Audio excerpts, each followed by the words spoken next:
Hello student, स्वागत है आप लोगों का। आज मैं आपको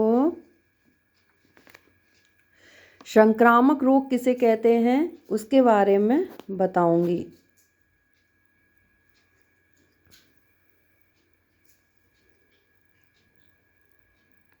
एक व्यक्ति से दूसरे व्यक्ति में फैलने वाले रोग को संक्रामक रोग या संक्रमण रोग कहते हैं।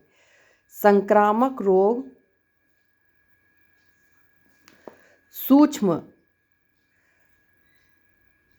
रोगाणुओं द्वारा होते हैं जिन्हें कीटाणु और परजीवी कहते हैं।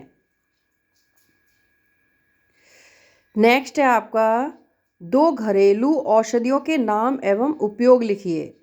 तो देखिए त्रिफला और तुलसी के पत्ते।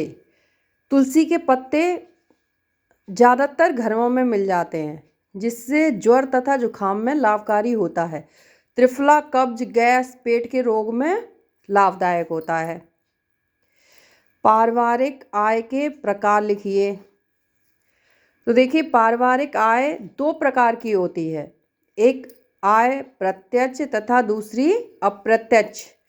पारिवारिक आय कितने प्रकार की होती है? पारिवारिक आय 2 प्रकार की होती है।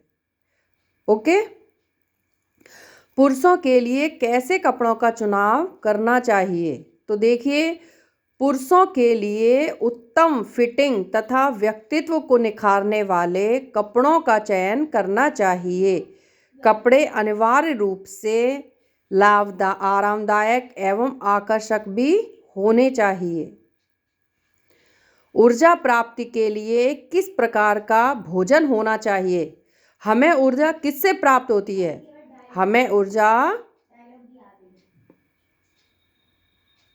देखिए ऊर्जा प्राप्ति के लिए कार्बोहाइड्रेट उत्तम पोषक तत्व माना जाता है। मतलब हमें ऊर्जा कार्बोहाइड्रेट से प्राप्त होती है।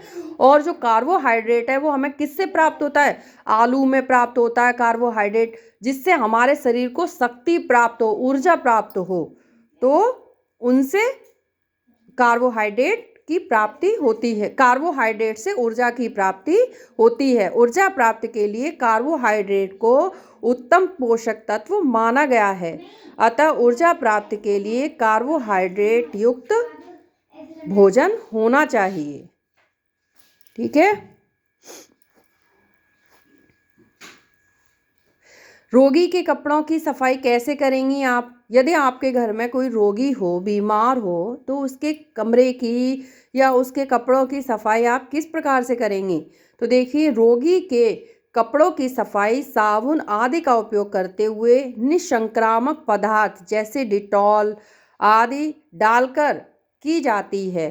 और रोगी के कपड़ों को तेज धूप में सुखाया जाता है ताकि उसके जो बैक्टीरिया होते हैं वो खत्म हो जाएं।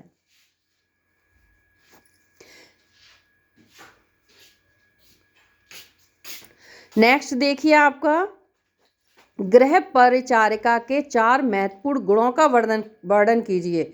गृह परिचारिका के 4 महत्वपूर्ण गुणों का वर्णन कीजिए। तो देखिए आप सबसे पहला जो है इनका उत्तम स्वास्थ्य। उत्तम स्वास्थ्य।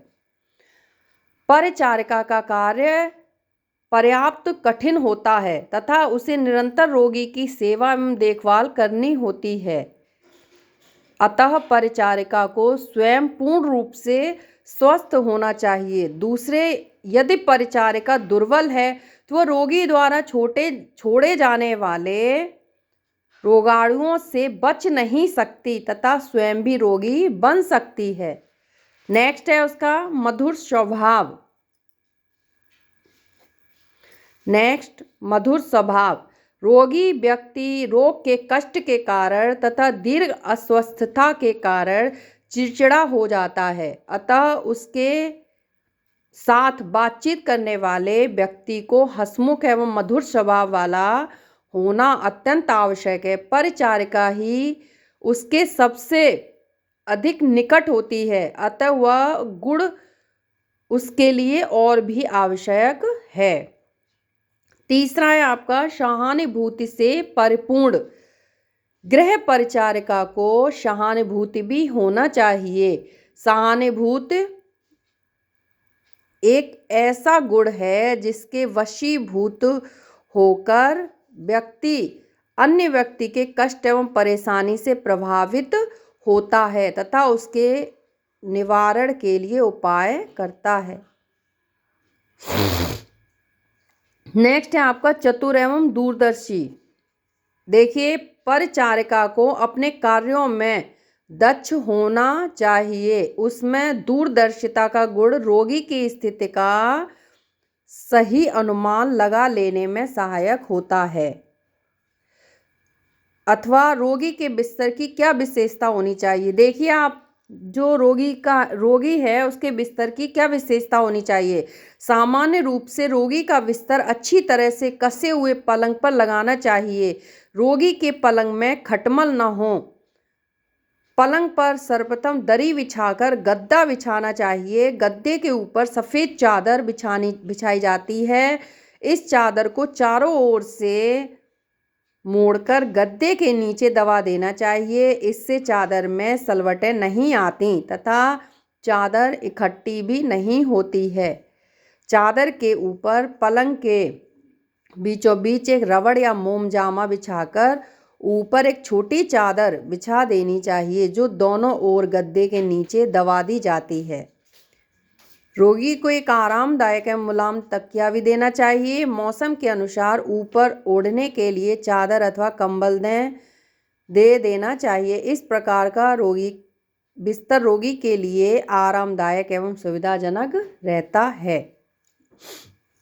नेक्स्ट है आपका व्यक्तिगत सज्जा क्यों आवश्यक है।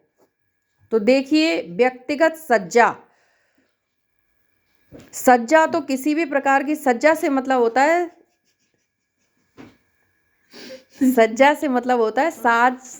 सजावट करना। किसी भी घर हो, व्यक्ति हो, कपड़े हो, साफ सुथरे होने चाहिए।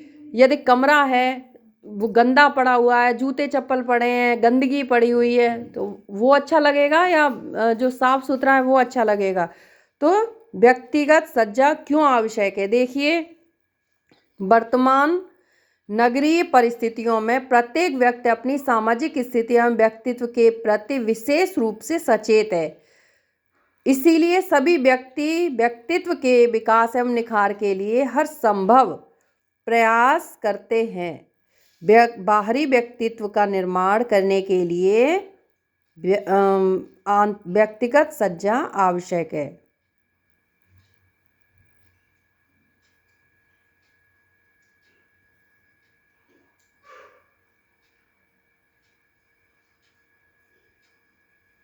कपड़े के चुनाव में रंगों का क्या महत्व है।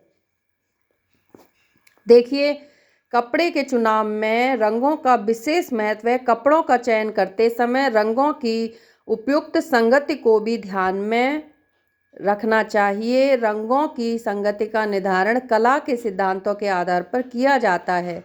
इस निर्धारण में व्यक्ति की त्वचा के रंग का भी ध्यान रखना चाहिए। व्यक्ति यदि सांवला है तो उस पर कैसे कपड़े खिलेंगे। व्यक्ति गोरा है तो गोरे व्यक्ति पर तो सारे प्रकार के रंग खिल जाते हैं। लेकिन यदि व्यक्ति थोड़ा सांवला है, गेहुआ है, काला है तो उनके लिए थोड़ा सा सोचना पड़ता है। व्यक्ति यदि मोटा है, पतला है, लंबा है तो उसके लिए किस प्रकार की धारियों वाले कपड़े देखने पड़ते हैं। इस तरीके से हमें कपड़ों के रंगों का और कपड़ों का चुनाव करना चाहिए। देखिए, नेक्स्ट है हमारा गृह कार्यों की योजना बनाने से क्या लाभ है। गृह कार्यों की योजना बनाने से लाभ। गृह कार्य योजना के माध्यम से परिवार के प्रत्येक सदस्य की विभिन्न आवश्यकताओं की भली भांति पूर्ति हो जाती है।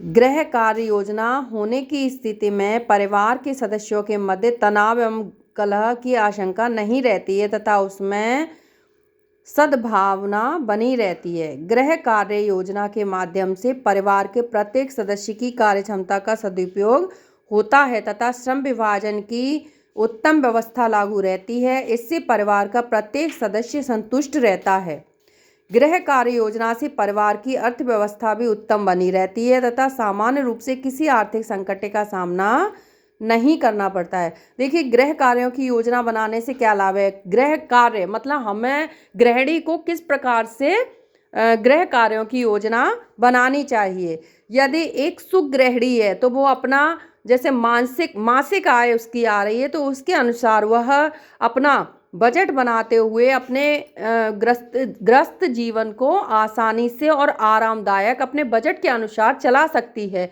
यदि गृहिणी ही नहीं जानती है कि किस प्रकार से हमें अपनी गृहस्थी चलानी है, क्या करना है, तो उसे आने वाले संकटों का सामना करना पड़ता है। चलिए आगे के बारे में मैं कल पढ़ाऊंगी आपको।